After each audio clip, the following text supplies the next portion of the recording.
and not necessarily those of this station, its staff, management, or sponsors. Are you a family caregiver? Are you caregiving for someone who can no longer take care of themselves? Are you overwhelmed?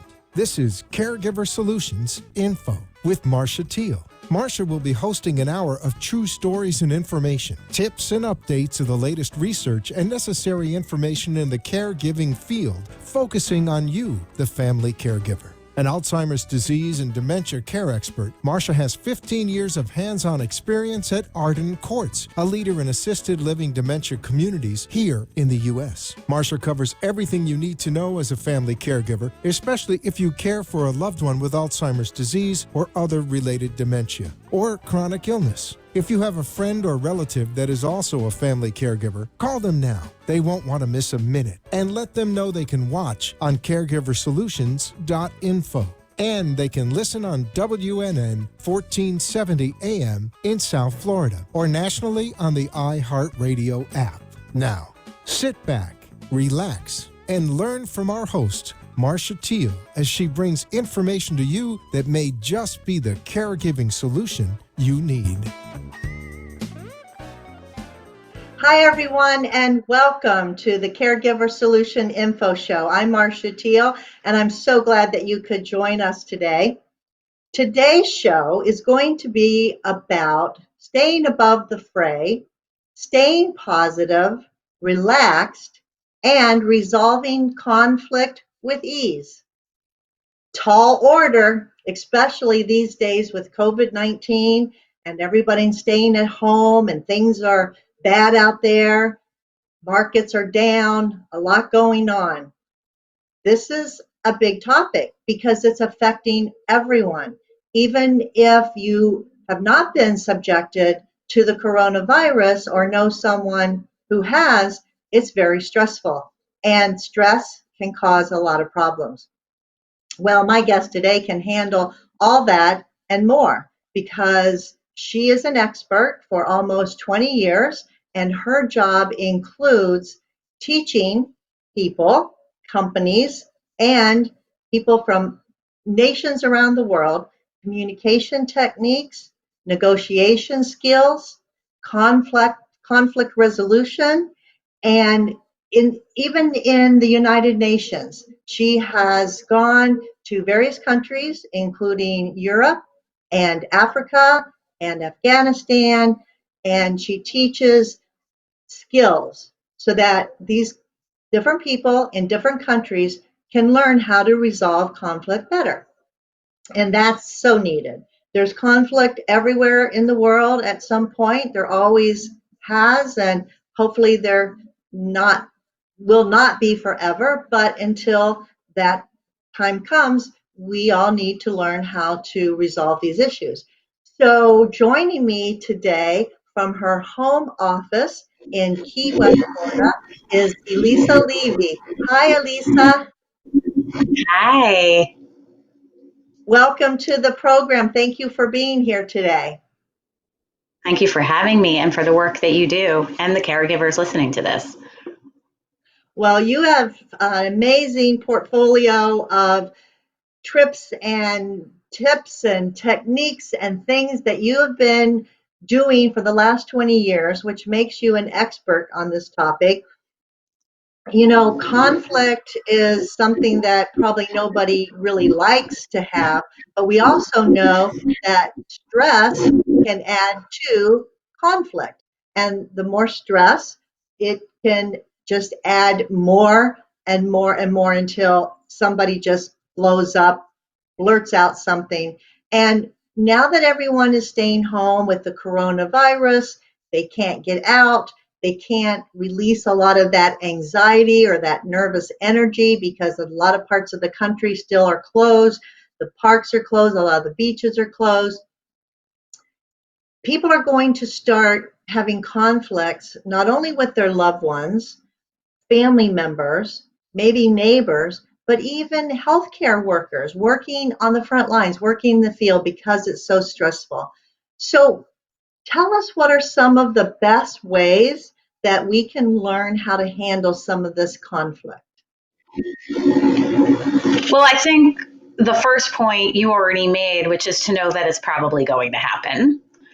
We're all in a heightened state of anxiety right now. I think we feel to a certain extent, without even realizing it sometimes, that fight or flight feeling.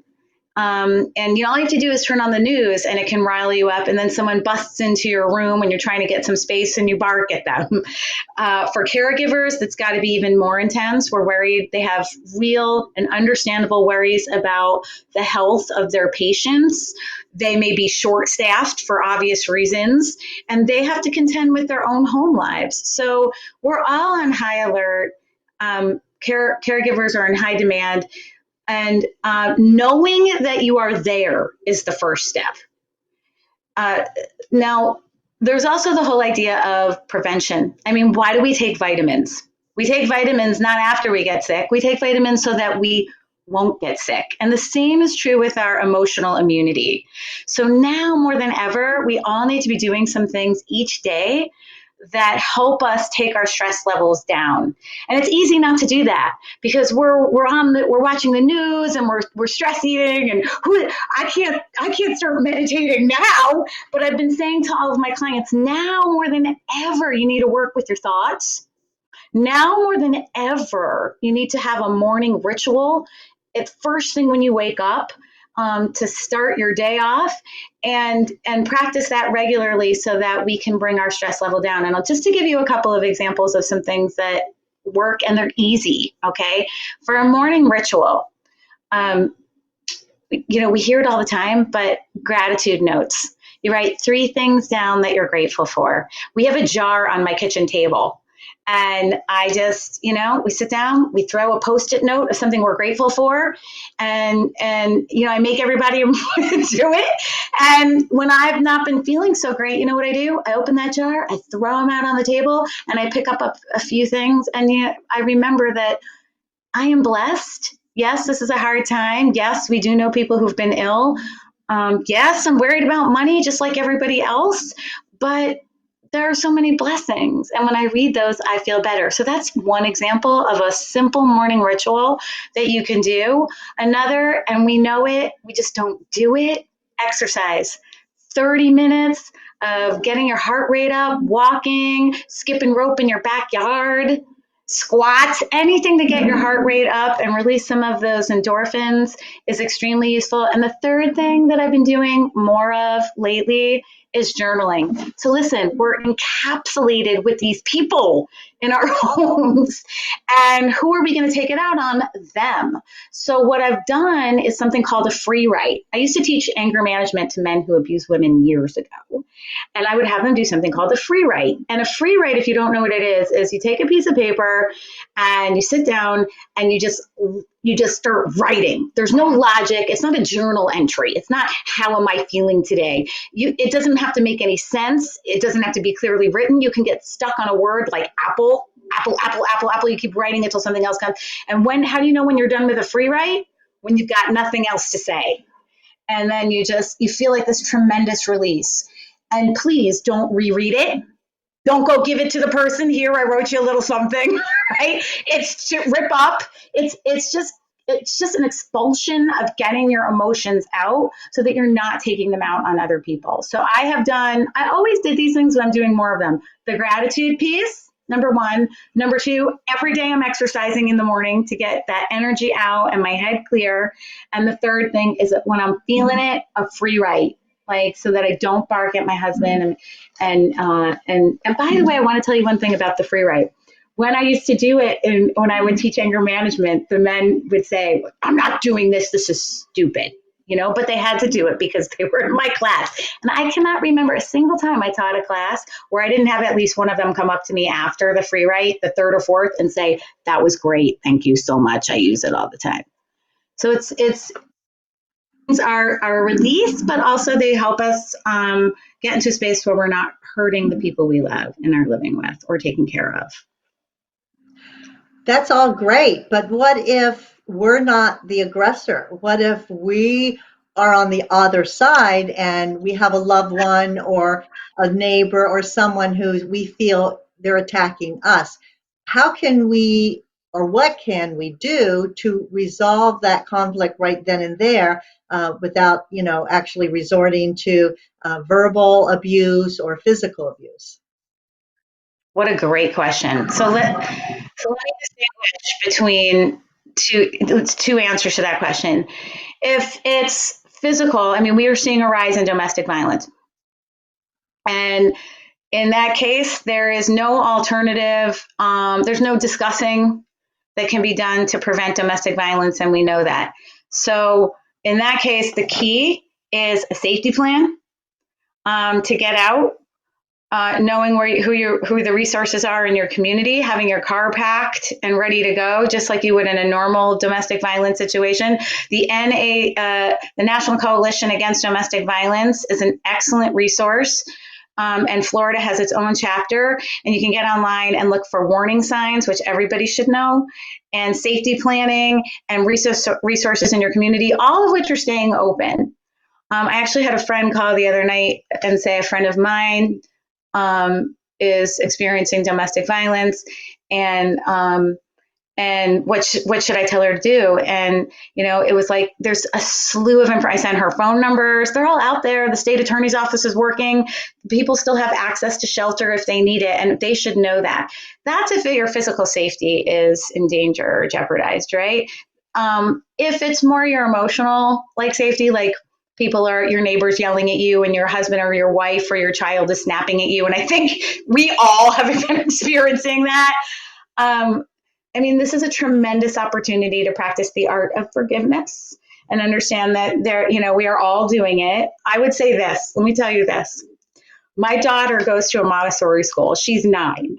But when she was 3, she came home and taught me a great lesson. And this is what I want people to use in the COVID crisis right now when they think they're going to have a conflict. She came home one day and she asked for a cookie or something. And I said, no, you can't have a cookie. And she started to she's going to explode. You know how a 3-year-old's about to have a temper tantrum and you can see it coming, and you actually want to take cover under your bed, right? There's no stopping it. And I watch and I'm like, oh no, this is what I'm thinking. And she looked at me and she said, I need space. And she waddled off to her room and sat in a beanbag. and I'm like, what just happened? And started breathing. Okay, not kidding you. 3. She was 3 or 4. So I'm like, I don't know what just happened. What is this? I need space thing, right? So I go to her teacher the next day at her little store. I know I didn't teach her that. And I said, what? I told her the story. And I said, she said she needed space, and she calmed herself down and she removed herself and started breathing on her little beanbag. And the teacher, oh yes, that's what we do here at Montessori. We teach the children the signals in their body when they're about to lose their temper. And then we teach them to say, I need space, and physically remove themselves. And I was like, all these years, I was in my late 30s at that. No, I was in my early 40s at that point. And I thought, how come and I teach conflict resolution. I have a master's degree from Columbia. Nobody ever taught me I need space. And you know what? Ever since then, we say that in my house. When I know when I'm about to lose it, I feel, or when my husband starts to lose it with me, right? Rarely, he's got a great temperament, but rarely. And I'll say, you know what? I think we need some space. And it's almost like the code word in our family, and we will remove ourselves so that it doesn't escalate. And I want to suggest that when someone starts coming at you, that actually we have these conversations. I'm going to get some space, and I'm going to go into this room, or I'm going to go for a walk outside. We can all do that right now and get the space, because we just need it. We are practicing 0 alone time right now. And there isn't a human being in the world who doesn't need it. Okay. Then, of course, there's the whole idea of we got to sit down and talk it out. And well, we're I going do to teach a 3-step. Yeah. Oh, okay. I want to go to that as soon as we go to break, because I love the tip of the space. We have to give some space now to our national sponsor and do a little commercial, but we'll be right back. More wonderful tips from Elisa Levy. So don't go away. We'll be right back.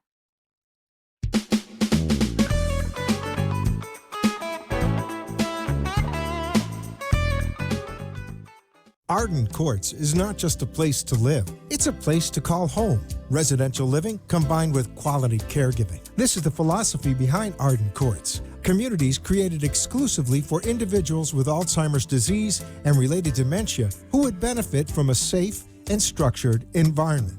For additional information about any of the unique services Arden Courts provides, call 888-478-2410 to locate a community nearest you. Inquire about our educational seminars, resource library, or support groups, or simply feel free to ask questions you may have about Alzheimer's and related dementias. At Arden Courts, we know, we understand, and we can help because memory care is all we do. Remember, call 888-478-2410 for additional information about any of the unique services Arden Courts provides. You are listening to your host, Marcia Teele, an Alzheimer's disease and dementia care expert on caregiversolutions.info. If you have a question or wish to share a story, call into the show at 888-565-1470 and talk with Marcia. Now, back to Caregiver Solutions.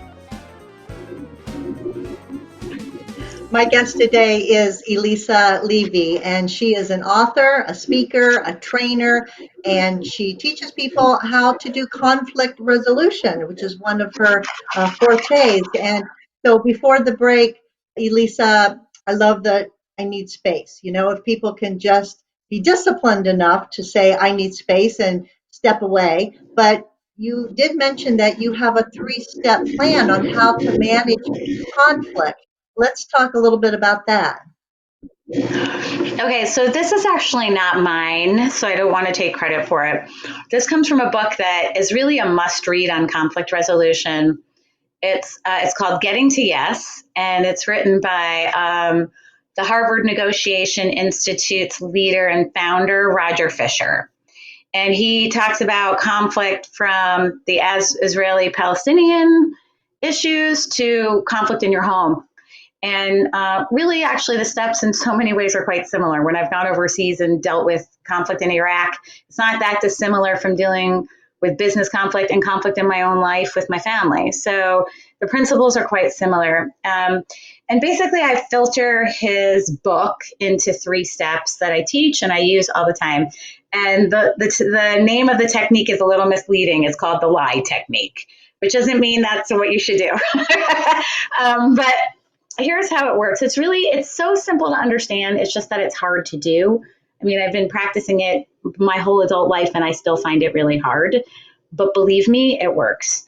So the LIE, the lie technique, is an acronym. And the first thing you want to do when you're having a struggle with someone, let's say you notice that you've been fighting with your spouse a lot in this crisis. Or as a caregiver, you notice that you're fighting with your boss, that you feel like too many demands are being placed on you and everyone's getting edgy, or a coworker, and you decide finally, you know what? I don't want to live with this low-grade infection. Like, I want to deal with it. The first thing you do is you sit down and what do you think the L is for? You listen. It sounds so easy, but here's the thing. Most of us, when we walk into a conflict, we get it off our chest. We say, listen, here's my problem with you, and let me tell you all about it. And I can tell you right now, that is the number one mistake you can make because other people's defenses go up, right? And you know the whole Stephen Covey thing, right? Seek first to understand and then be understood. When I learned this technique, I was in graduate school, and I always remember the professor said, okay, when you're resolving a conflict, what percentage of the negotiation do you think you're listening? And we were all like, 50%. That's only fair.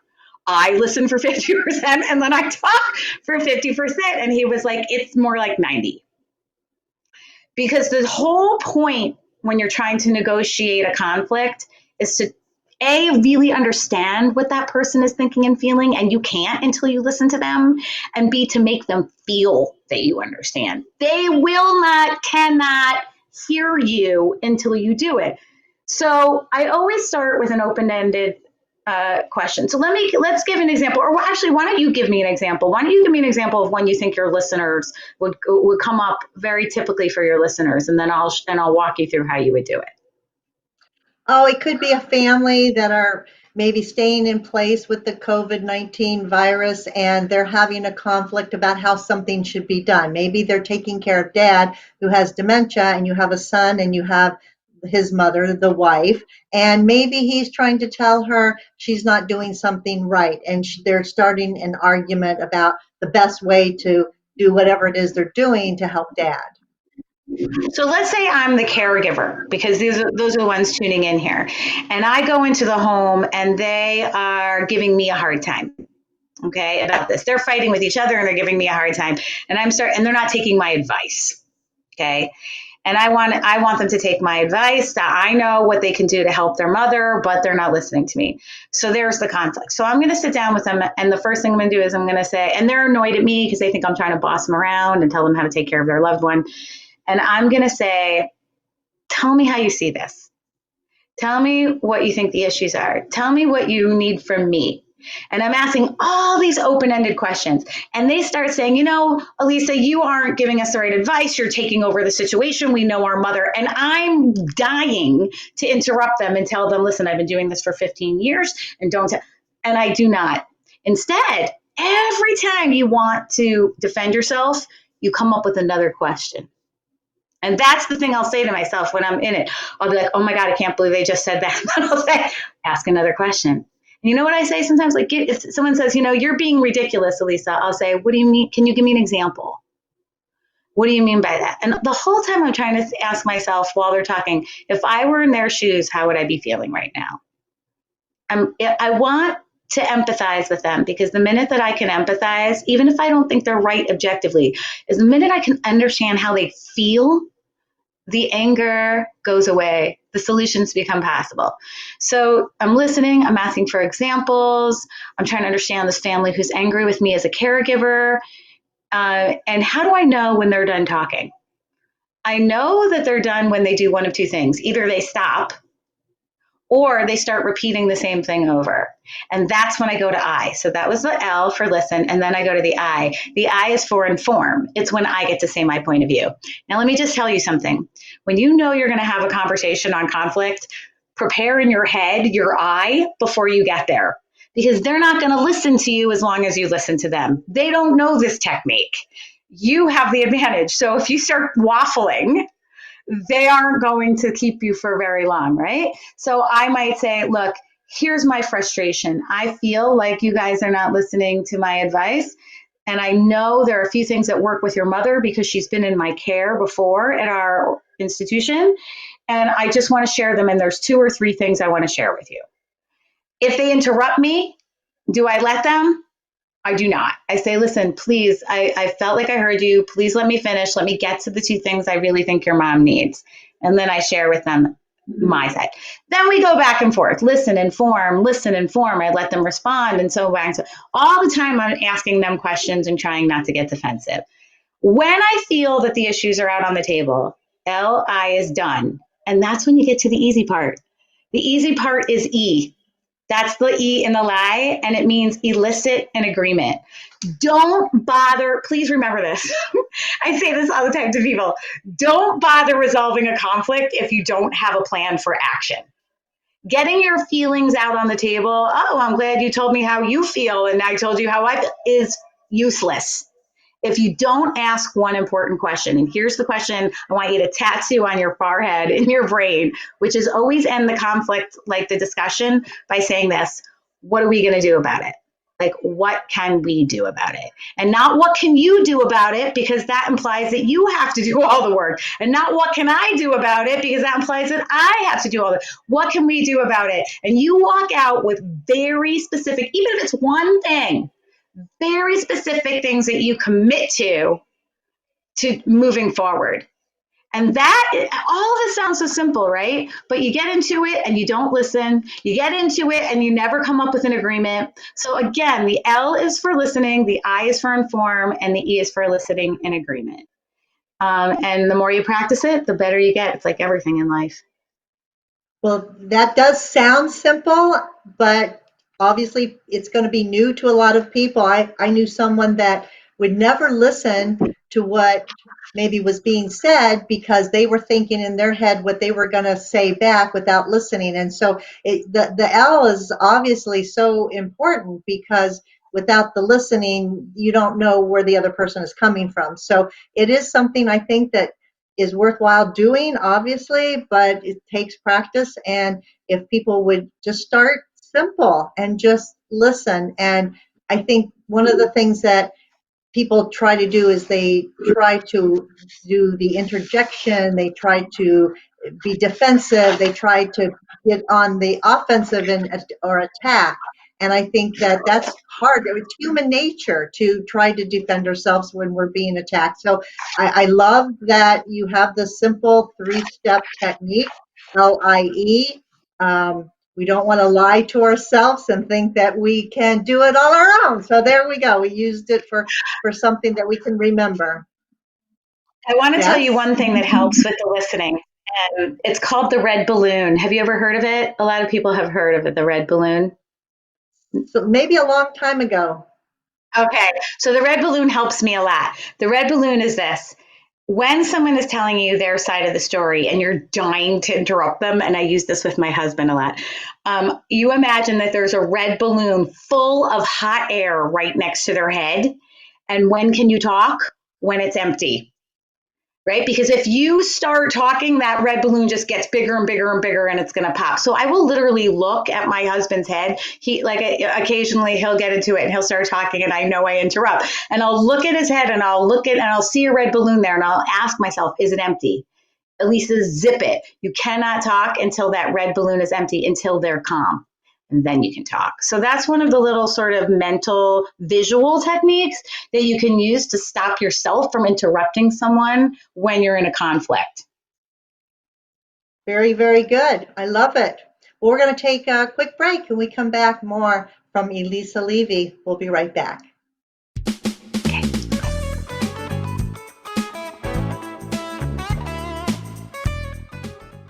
Arden Courts is not just a place to live, it's a place to call home. Residential living combined with quality caregiving. This is the philosophy behind Arden Courts. Communities created exclusively for individuals with Alzheimer's disease and related dementia who would benefit from a safe and structured environment. For additional information about any of the unique services Arden Courts provides, call 888-478-2410 to locate a community nearest you. Inquire about our educational seminars, resource library, or support groups, or simply feel free to ask questions you may have about Alzheimer's and related dementias. At Arden Courts, we know, we understand, and we can help because memory care is all we do.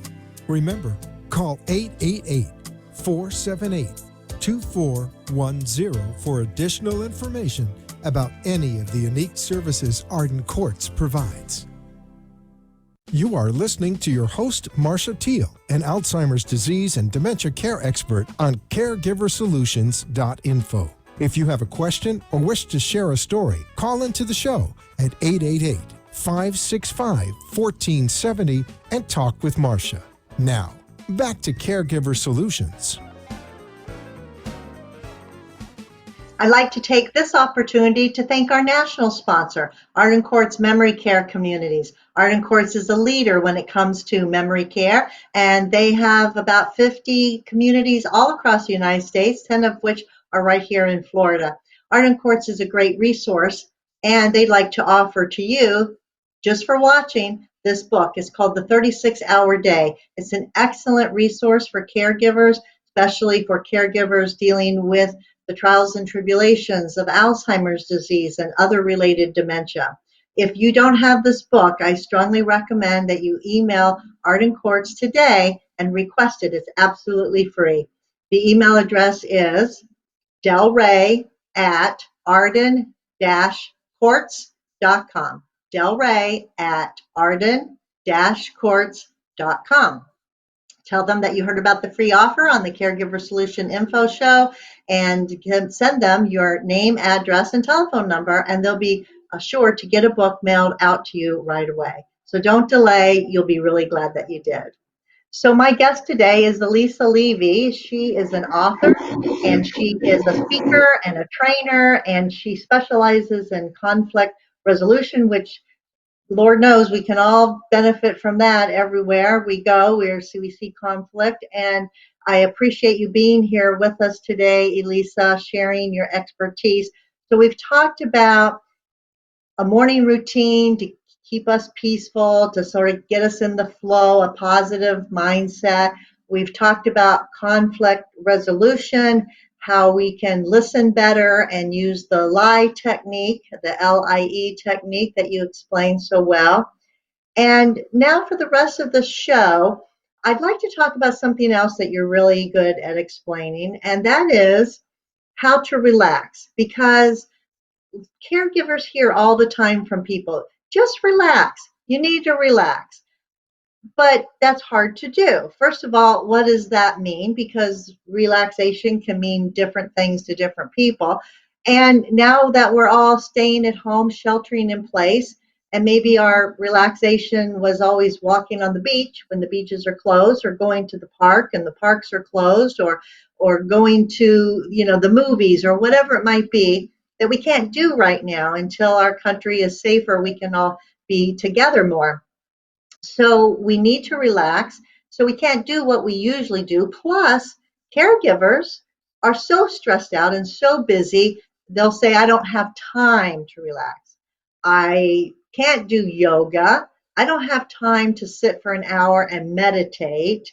And I just don't have time to go for a long walk because I have to be home to take care of my loved one. I can't leave him. He has dementia. He'll set the house on fire. So we'd like to talk about some things that everyone can do. Caregivers, people on the front lines, healthcare workers, anybody who's feeling the stress, not only of the COVID-19, but also of just day-to-day living, and talk about some easy things that people can do that will help them relax that you say they can do in less than a minute. So I'm excited to hear about that.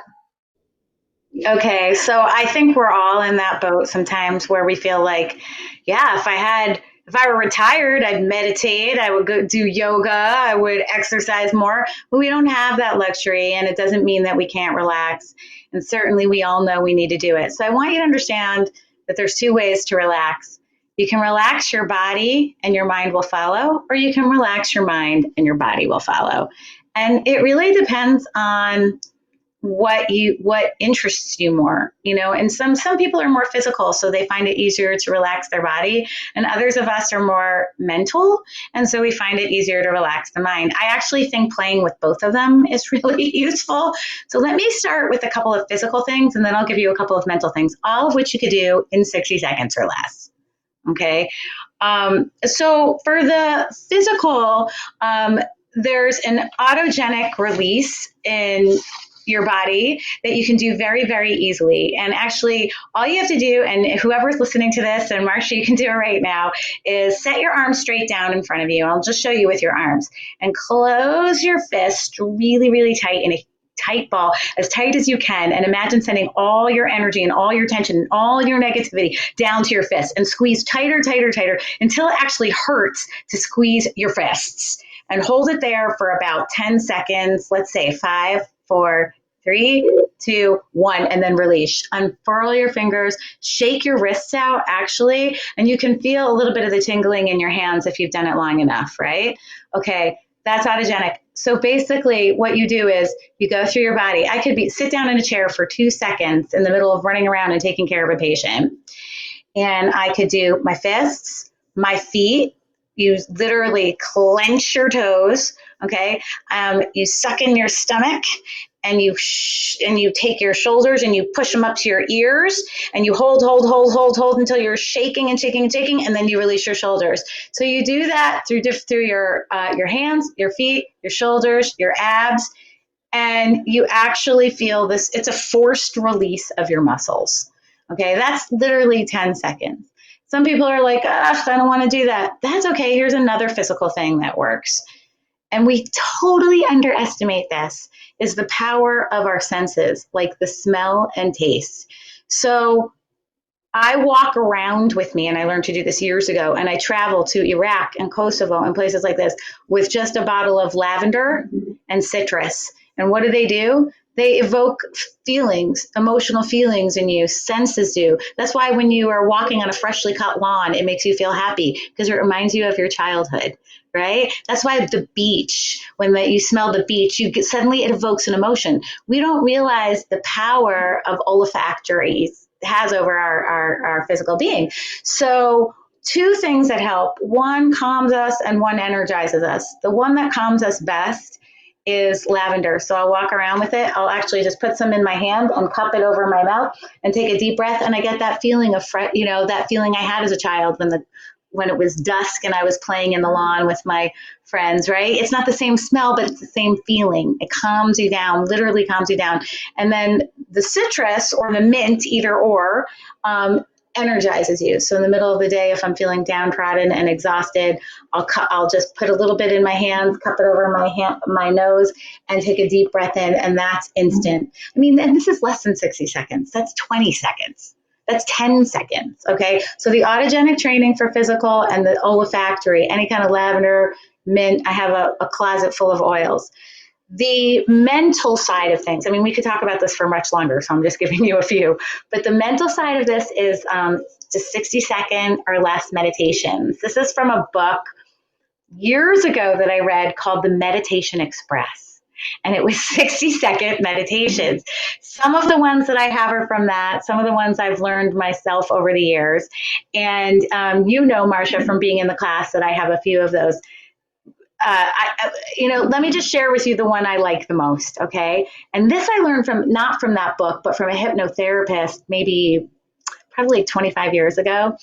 And what you do is you close your eyes and you imagine yourself walking down like this beautiful lake path, and the sunlight streaming through the trees, and the air is brushing against your skin, and it feels perfect. And you're all alone on this path, but you're carrying a very, very, very heavy backpack imagine there's pots and pans and things sticking out and tennis rackets and hockey sticks and bedding and food you don't need.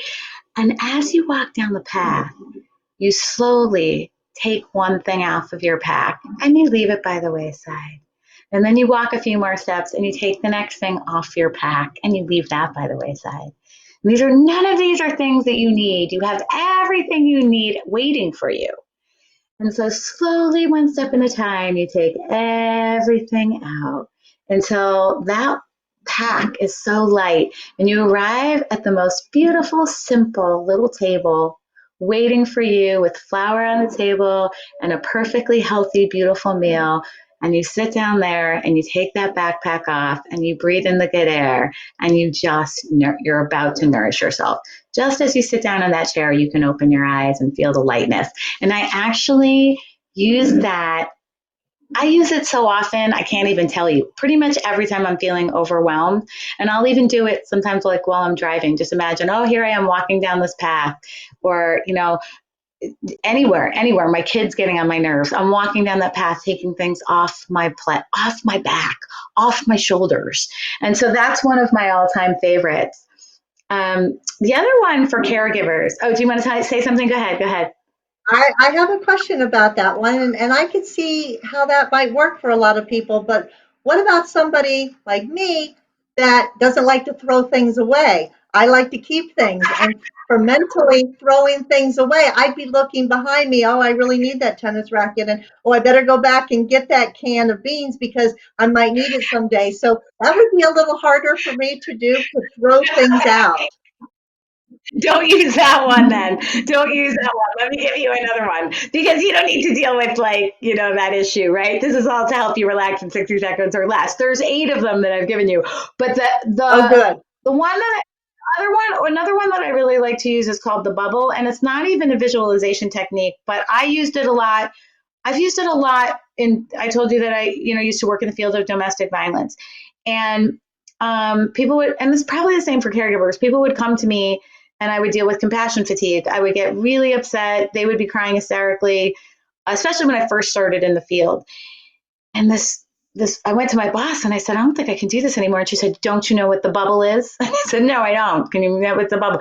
She said, when someone comes to you and they're really upset and you're taking it on. Imagine that there's a bubble, like take a like cellophane from your feet all the way around you, and imagine that there's a bubble around you that protects you, and you can see through it, and you can hear, and you can even feel compassion, but it can't actually get to you. Their pain can't actually penetrate that bubble.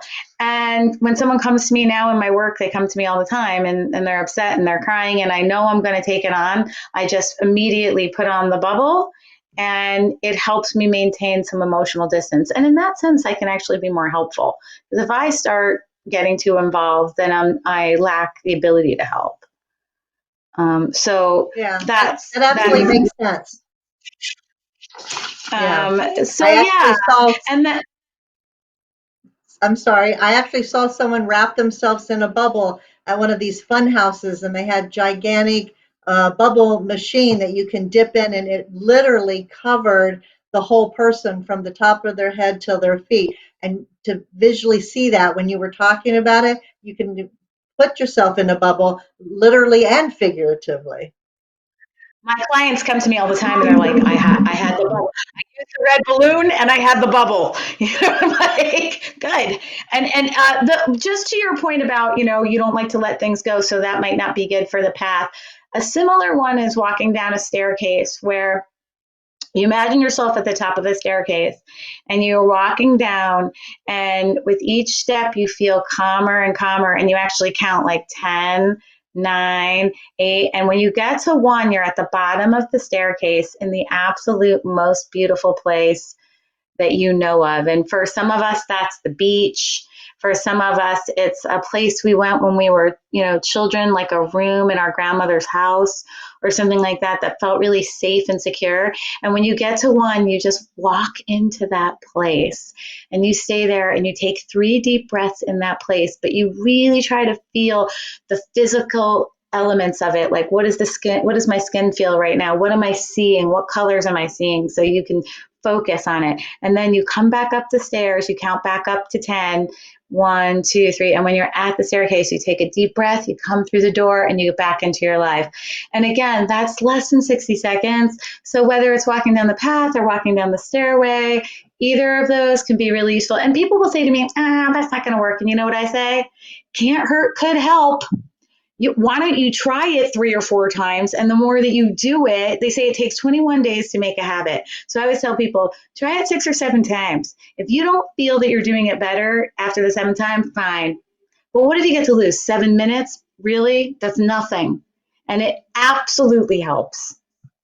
So, That's really you know, awesome. I'm going to try that one. I like that. You can do a little virtual visit to anywhere that you want to go in our mind. We can't leave our homes, but we can virtually visit in our minds, calm ourselves going somewhere that we enjoy. We're going to take a quick break. We'll be right back with more tips from Elisa Levy when we return.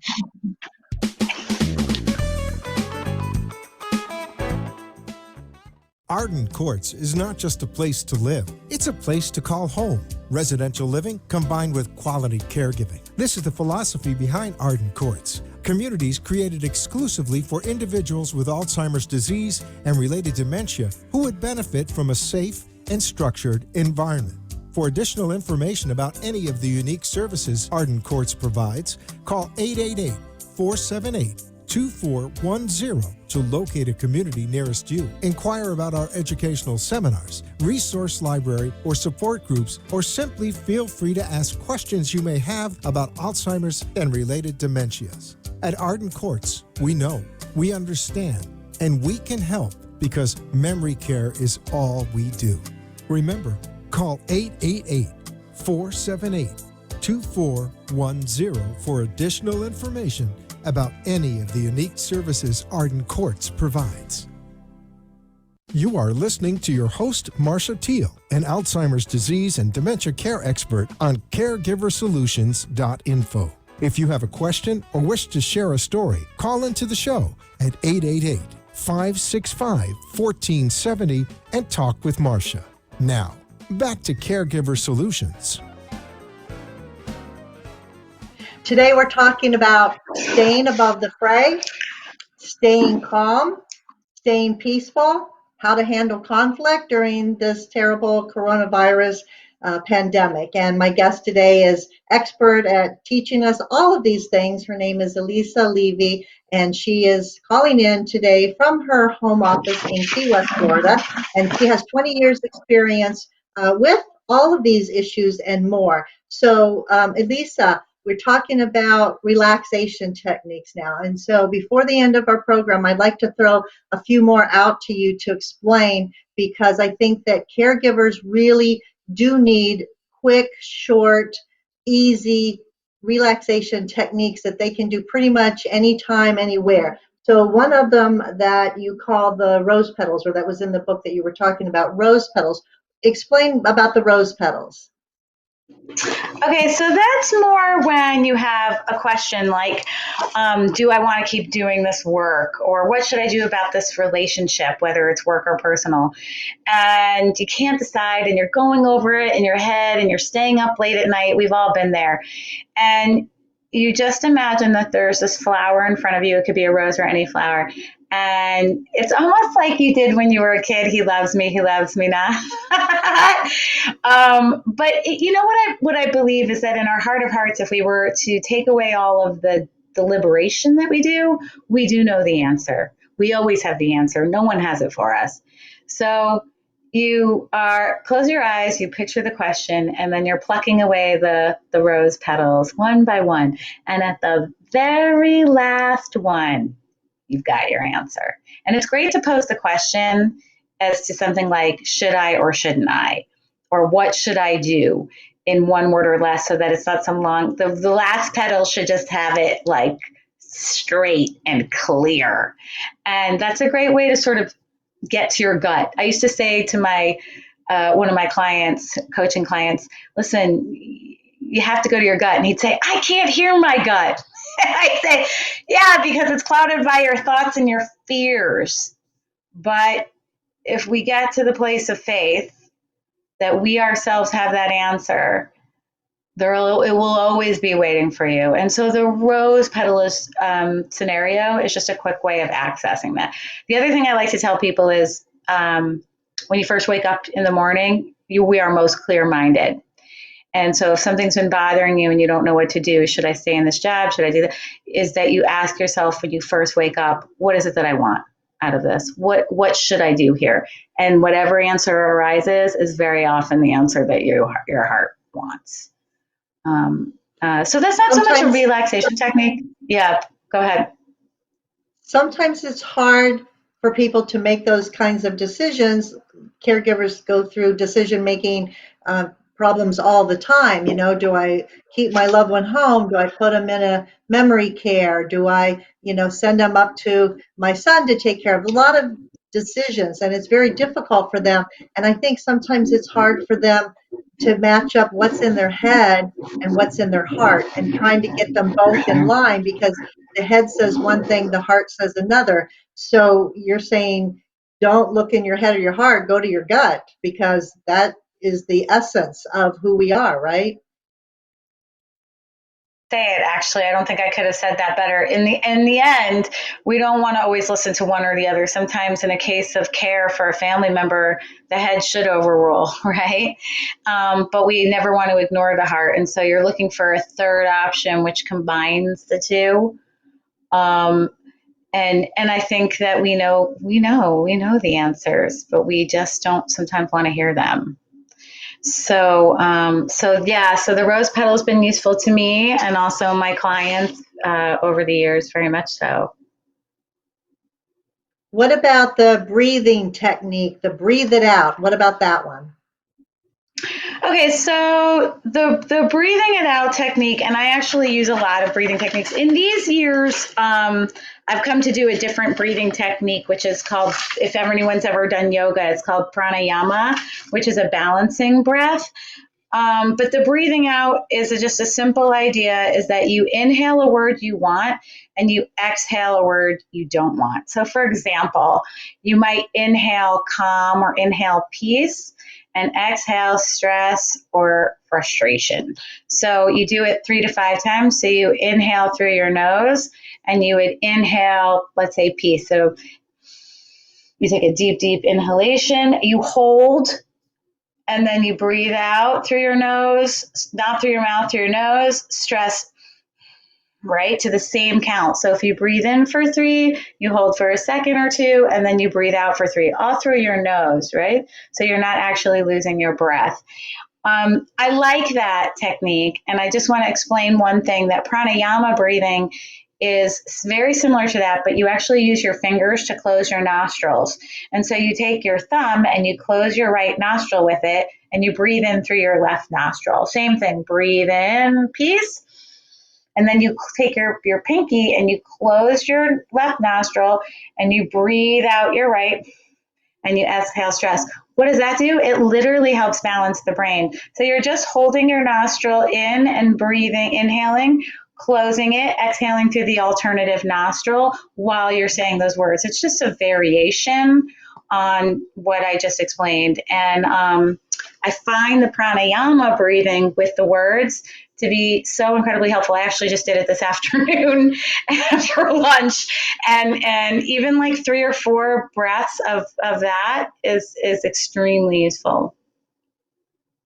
What I think is wonderful, all of these techniques for relaxation, they're holistic and they don't cost money and they're easy to do, and people can do them as much as they need to, and they don't have to worry about popping pills or taking medication if they feel this anxiety, they need to relax, so they can do it as much as they feel that they need to, correct?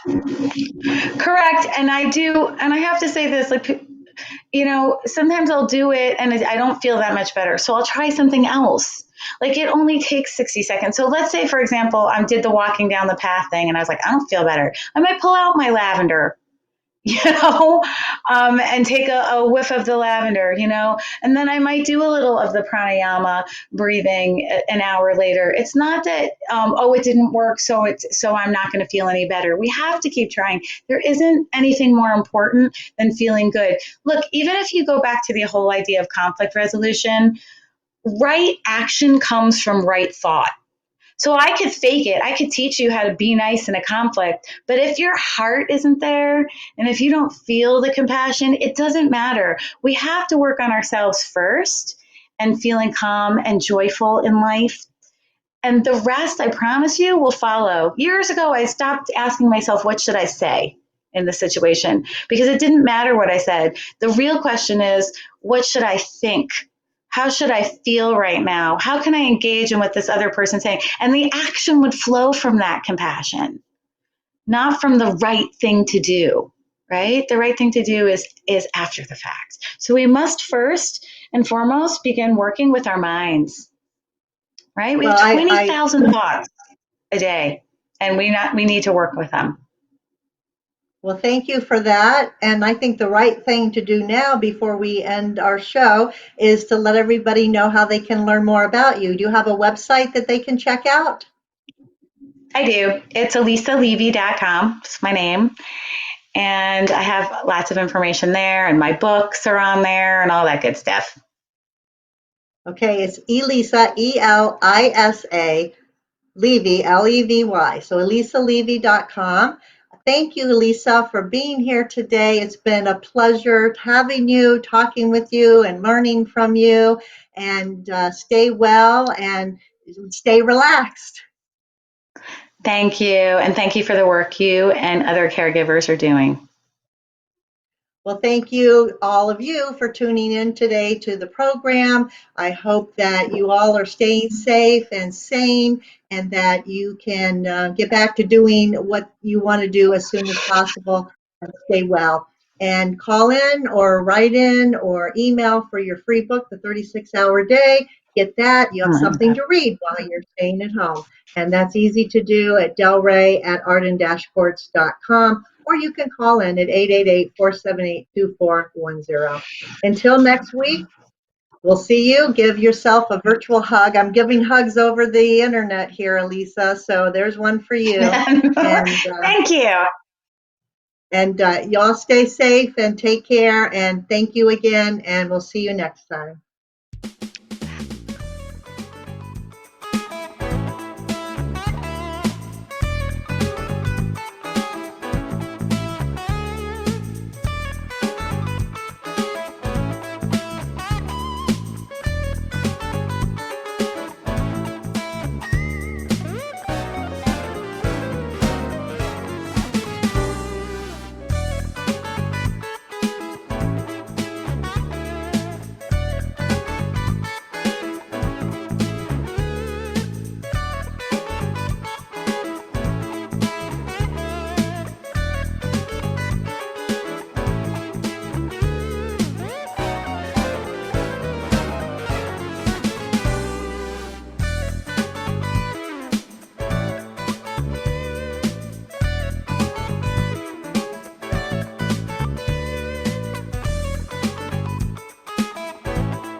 Thanks for joining us for this week's Caregiver Solutions with Marcia Teele. Join us next week as Marcia, who has 15 years of Alzheimer's disease and dementia care experience, brings you more needed information to help with the care of your loved one. This show can be seen again on caregiversolutions.info, and questions can be left on the site, which may be used on the program to help others. See you next week for more